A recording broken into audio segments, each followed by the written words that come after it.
Okay, hey. Um, so anyways, if you're like me and you bought a Royal Enfield, especially an older one like a 2007, like I did, a Bullet, you're probably having a few problems looking for stuff online, like YouTube tutorials. The stuff that you do normally find is in from overseas over in India. So, obviously they're not speaking English about 99.9% of the time. So this one is, I'm making this video to kind of walk you through of replacing the headlight. I recently wrecked my bike, so I got a few parts to repair. So I figure I might as well make tutorials to show how to actually do it. Okay, so as you can see, this is my bike.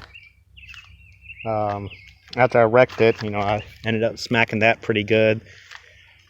Headlight, obviously, the whole unit needs to be replaced. Busted a couple of little pieces here and there. Not that bad. Now I have a dent right here. Obviously need to clean her up. Ended up busting a couple other pieces that I'm gonna have to fix over the time. But obviously, just a simple bike, nothing really fancy. Just your typical bike. I am going to be walking through this. This is my first time doing this, so there's going to be probably a lot of jump cuts, and we'll go from there. The place I use to find parts here in the United States is Western Cycle. I don't know if you guys can see that, but really good place to find parts. He doesn't have everything, but he does have a lot of stuff that is just most of the time you're going to need, and need it fast. Okay, and as you can see, this is the unit that I purchased from him. It's the whole unit. Upgrading from the smaller, I think it's like 5, just under 6 inch, it's like 5 3/8 or something like that, headlight, to the 7-inch headlight. It's a little bit different, but it's pretty much a step-by-step of how to do this. I hope everything goes right, but for the price, you can't go wrong, especially when it comes with the LED light. And from what I noticed, I didn't know about this, but it comes also with your standard, I think it's like the H4 bulb, so you get a little bit of, a little bit extra you can use later.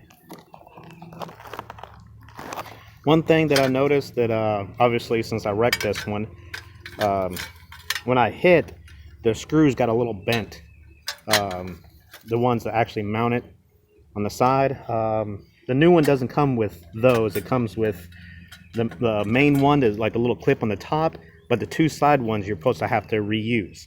I'm not going to be able to do that because obviously when I hit, it bent the screws just enough to where they're off a little bit, and so I'm gonna have to go get some new screws to complete the project. But you'll be able to see exactly what I'm doing to get it all set up. As you can see, pretty much what it's going to be not having is this little centerpiece. Like, this is the one that came out. Obviously it's a much smaller light, while this one is just a pretty much click in, and this is the little tab I was talking about that goes on the top. When it goes, it's going to secure it to the actual bike and then to the new 7-inch light. All right. As you can see, it pretty much just slips in fairly easy. Just like your standard ring that goes around. It's a little hard to do that one-handed, but you can see it's just going to slide on just like that. It's a little off, mostly because, when you look in here, there's a small dent right there on the inside, but still not going to have any issues, I don't believe. It looks like it's going to frame up just fine, but we'll have to wait and see.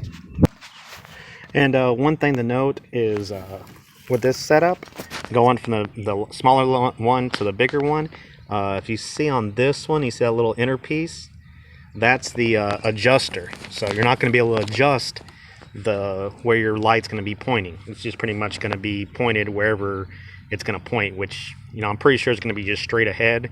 But this one's supposed to be, I think it's like 300 times brighter or something like that than your standard the little bulb that, you know, that comes with it on the 5-inch originally. And as you can see, it's pretty much just a plug and play setup here. I think you guys can see that, right? There is 2 other little spots right here. I'm pretty sure what you can do is just splice one of these down here, you know, in the ground. It just goes to a tiny little bulb. Mine's not set up for that. I'm gonna check out the wiring later to see maybe if that's where one of the other controls, kind of like an upgrade. It probably didn't come with mine, but the control is there. And then we'll see after that. One thing I did notice is, due to the size of this, you're going to have to move around some of your cables and everything in there to make it all fit. That's what I'm doing right now.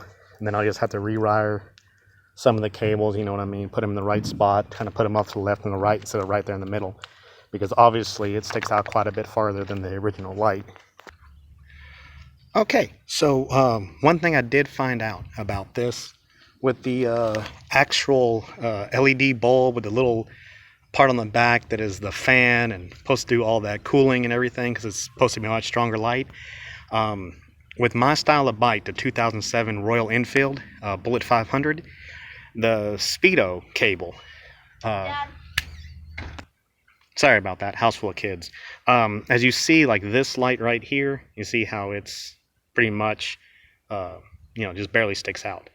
Compared to, as you see on the box, well, hang on, that style right there. But with the new gauge speedometer I have coming in, if I remember correctly, the speedometer cable is on the left or right side, I can't remember, not right in the middle.